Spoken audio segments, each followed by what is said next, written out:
ఐటీలో ఎంట్రీ కావాలా? Trainee software engineer గా అజా కోడింగ్ ట్యూటర్ లో 2 వీక్స్ ట్రయల్ పీరియడ్ లో వెంటనే చేరండి.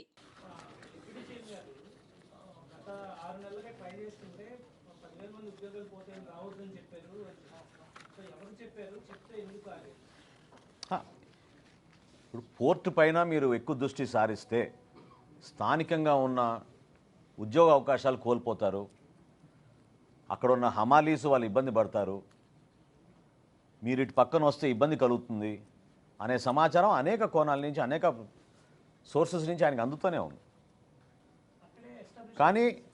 కానీ మీరు అర్థం చేసుకోవాల్సింది ఏంటంటే వేచి చూశారు. సమయం సందర్భాన్ని బట్టి పవన్ కళ్యాణ్ గారు రియాక్ట్ అవుతారు. సమాచారం అందింది, సమాచారం అందినంత మాత్రాన తొందరపడలేదు. దానిపైన అవగాహన తెచ్చుకొని ఇది వాస్తవం కాదా తెలుసుకుని అప్పుడు రియాక్ట్ అయ్యారు ఆయన.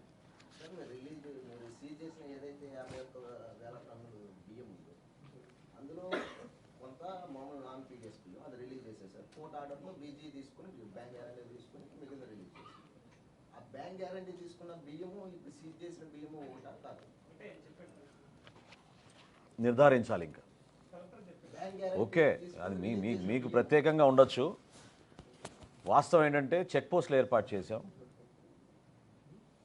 ఈ పర్టికులర్ షిప్ స్టెల్లాలో 28 కంపెనీలు బుక్ చేశాయి.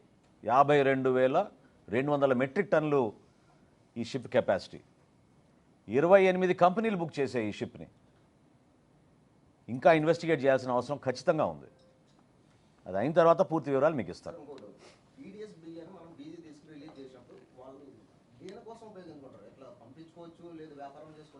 అంటే ఎసెన్షియల్ కమోడిటీస్ చట్టంలో ఏముందంటే ఆహార ధాన్యాలని మనం సీజ్ చేసినప్పుడు బియాండ్ 6 months ఉంచకూడదు. ఎందుకంటే అంతిమంగా అది ప్రజలకు ఉపయోగపడాల్సిన పదార్థం కాబట్టి వాటిని మనం వేరే రోజుల్లో దాచిపెడితే మళ్ళీ కుళ్ళిపోతాయి, నిరుపయోగంగా మారుతాయనే ఉద్దేశంతో గౌరవ కోర్టు అట్లా ఆ విధంగా ఆర్డర్స్ ఇచ్చారు.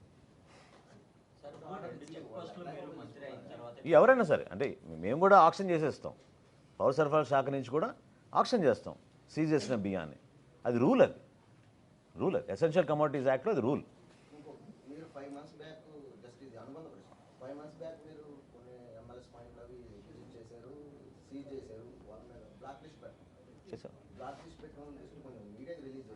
షూర్, తప్పకుండా. నాకు తెలియదు, నా దృష్టికి ఉంది. నా దగ్గర ఉన్న ఇన్ఫర్మేషన్ అది చేయాలి, ఎంక్వైరీ చేయాలి. అదే కదా నేను కోరింది. ఖచ్చితంగా దీనిపైన సమగ్రమైన ఎంక్వైరీ జరగాలి.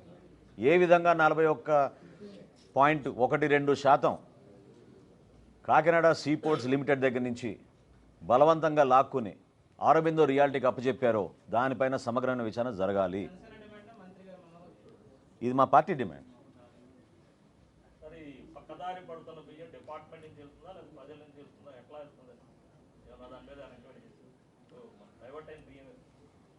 అంటే నేను చెప్పిన దాంట్లో మీరు ఇంకొంచెం లోతుగా అర్థం చేసుకోవాలి. గతంలో ఇటువంటి వ్యవస్థ ఎప్పుడు లేదు. ఇప్పుడు గ్రామాల్లో వార్డులో వీళ్ళు ఈ వ్యవస్థను ఏర్పాటు చేసి ఏదైతే గవర్నమెంట్ సరఫరా చేస్తుందో ఈ బియ్యాన్ని వీళ్ళు సేకరించుకుని ఈ MDU వ్యాన్ల ద్వారా ఒక సెంటర్ పాయింట్కి తోలుకుని అక్కడి నుంచి జాతీయ రహదారి పైన గతంలో వీళ్ళు గ్రీన్ ఛానల్గా ఏర్పాటు చేసుకుని ఇష్టానుసారంగా వీళ్ళు ఈ బియ్యాన్ని ఎగుమతి చేశారు.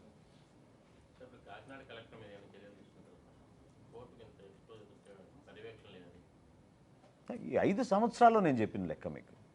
ఈ 5 దాని వచ్చిన తర్వాత మేము మార్పులు చేసాం. మేము చెక్ పోస్టులు ఏర్పాటు చేసినాం, ఆధారం సిబ్బంది పెట్టాం. ఇంత పెద్ద పోర్టుకి కేవలం 20 మంది పోలీస్ సిబ్బందిని ఏర్పాటు చేసి 5 సంవత్సరాలు నడిపారంటే దాని అర్థం మీకు తెలియదు.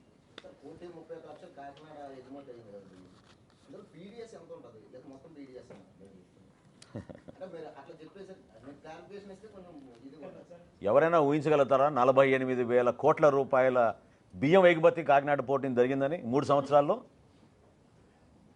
చెప్పండి.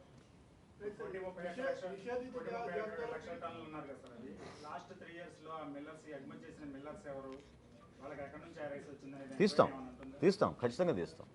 ఆల్రెడీ 41A నోటీసులు సర్వ్ చేసాం. డీటెయిల్ ఇన్వెస్టిగేషన్ చేపించి ఖచ్చితంగా అవన్నీ వివరాలు తీస్తాం.